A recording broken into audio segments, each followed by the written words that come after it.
All right, Dan Haggerty here in the 10 News Live Center. You're looking at live pictures and breaking news. This is in National City where you see those are spike strips hanging off the back of that beige Nissan there. We've been watching police chasing this vehicle at high speeds from the interstate to side streets just a few moments ago.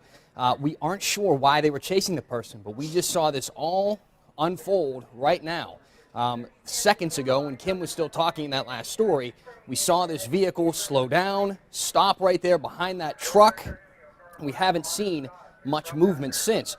You can see at least one person sitting in the front seat there of the vehicle. And again, those are spike strips hanging off the back tires there. We knew police were using those, and there he goes again, starting to drive.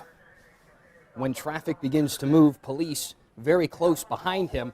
We've been listening to some of this over the police scanners, trying to get some type of idea of why this person might be running, why police are trying to get this person.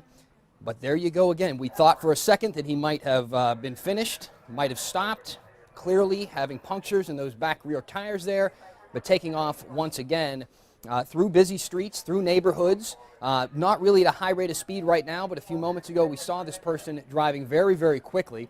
We're going to continue to stay on top of this. Guys, you know, we've seen this so many times before. Of course, when they start to get on these side streets, it slows down a bit, but it gets a lot more dangerous. You know, you're not on the interstate at those high speeds, but now you're dealing with intersections, with traffic lights. You're dealing with people crossing streets, people walking on sidewalks. And any time you have punctures in a tire like that, especially as you continue to drive further and further and those wheels get more and more damaged, it becomes very difficult to maneuver that car and to be able to stay in control of it, especially when you are driving a little bit faster. You're driving through bike lanes, things of that nature. Very different situation here where, as you talked about, Dan, usually we see this on a highway. Clearly this is a residential area. As he made that turn onto this street right here, and we'll identify that a little bit later, you could see a guy that was just walking just within feet from him. So let's hope that they can put a stop to this pretty quick. He doesn't seem to be concerned about traffic or stoplights or anything like that. He just kind of obeys the laws and then just keeps on moving through. Well, we saw in those live pictures how quickly that these situations can change a moment ago, and we just saw it there with that car. There, you see right there the unit that they had in the intersection. They prevented him from taking a turn. So obviously they have units out in front of him at the intersections, making sure that he doesn't go in certain directions. But a few seconds ago when he was stopped, it was because there was traffic, specifically that big black truck that we saw, and that stopped him for a moment. We thought maybe it had died down, as you said. The minute the truck moved, he was on the move. He was just allowed to get out. He had enough space. That's how fast these can change. And police seem to be corralling him a little bit. You noticed at one point one of the police officers was blocking the intersection, keeping the car from turning what would be right onto another street. So they're trying to at least keep him on this straight road right here. Of course, they do that sort of thing to try and put down spike strips, to try and damage the tires even more. Well, you see here. Look at that. That's where we're going to have a problem right there. He is going through those intersections now, and that's where we saw the officers just a moment ago. If they can get out in front, they can stop the traffic that's ahead, but it's unpredictable where he's going to turn, where he's going to go, and that's where we may see an issue with this being a highly residential area. Looks like a lot of businesses here too, and the spike strips don't seem to be doing anything except for maybe being hung up in the axle. And you know, Steve's right about the intersections. There's too many. You can't block them all because you don't know where he's going to turn. Even if you had them out in a straight line, he makes one turn and you're not ready for it. But in order for those two cars to have just almost collided with him on that intersection, it means that he blew through the red to make that turn. So he's not obeying the laws, even though he gets to hang out every once in a while at an intersection just to figure out what he's going to do next. But it's not necessarily that he's caring about the laws on the road there. Yeah, and you know, the police as well. You're not only talking about this person having to blow through lights and to put other people in danger, but the police not only have to stay on this guy's tail, and here he goes getting back onto the interstate. We'll see how he fares without those back tires dealing with interstate traffic here. But you know, you also talk about the police having to not only worry about this driver, but they're very conscious of the other people and the other drivers around, which, you know, clearly this guy is not. Good point, Dan, because here you're now on the freeway, and those cars up there have absolutely no idea, unless someone has manage to see a 10 News push alert or something, which drivers may not, they have absolutely no idea what's coming at them. And that's part of the danger of these chases right now. He's getting off. We don't know because we're not out wide enough with Sky 10 to see exactly which off-ramp he just took there and exactly where he is. But he's gaining speed as fast as he can, considering the fact that he's already got damaged tires. That's one thing about it. Sky 10 is very deceiving. He's at a pretty high rate of speed now. And again, as Dan mentioned, they had those spike strips, but it looks like it's just kind of hung up on the back fender or possibly the axle. So there we see Greenview Boulevard coming up right here. So now we're kind of getting a better idea of where he's headed here. It looks like he's northbound. City. It looks like he's northbound 15, Steve. Yeah. Yeah. Yeah, so Ocean View. So he's actually coming very close to the station, coming up on the 94 and Home Boulevard. So not too far from where we're located right now. Yep, Market Street right There's there. Market. He'll see- get to Euclid. Did you just see him almost hit that car right there? So he's approaching Euclid, Home Avenue.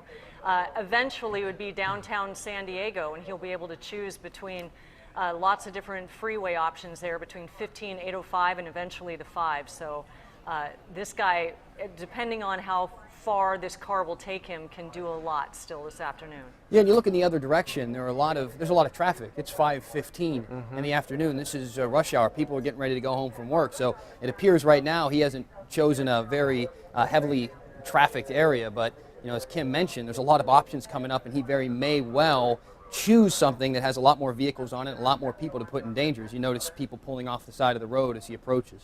And that's one of the things about it. He is going to hit this if he goes, as you can see now, north on the 805. He's going to, as he starts going a little bit further north, that's where the traffic is going to pick up again, and maybe the officers will have a possibility. Well, now he's going to exit. Off. That's the 94, and he's off now. There we go. That's it. That's that back tire. Yeah. He tried to make it too fast. He did not have that back tire from the spike strips. And you see police making a move on the vehicle with guns drawn right now, guys. Yeah, they don't seem to know whether or not he's armed just in the way they're doing it. They've got the dog there. There's the canine unit. They put the dog in the car. In the car. Wow. So he's probably going to be wanting out quickly.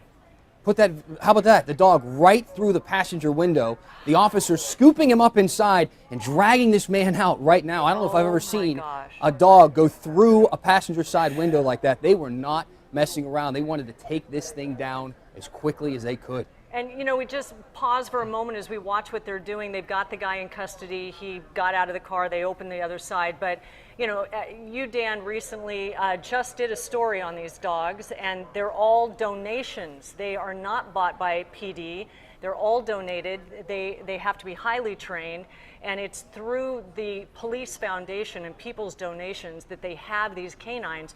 You did a great story on it, and now we've just gotten to see what these dogs actually do in action. And that was going through my head the moment that happened. And if you'd have seen what these dogs do in person, up close, that guy in that car is in a lot of pain right now. Those dogs are taught to go in, grab a hold, shake, and not let go. No matter how much that person yells in pain, no matter what they do, those dogs are holding on until police can do what they're doing right now, and that's get control of the situation and put some handcuffs on this person. I'll tell you this, that guy's not going right to jail. He's going to the hospital first, I'll guarantee it. Good point.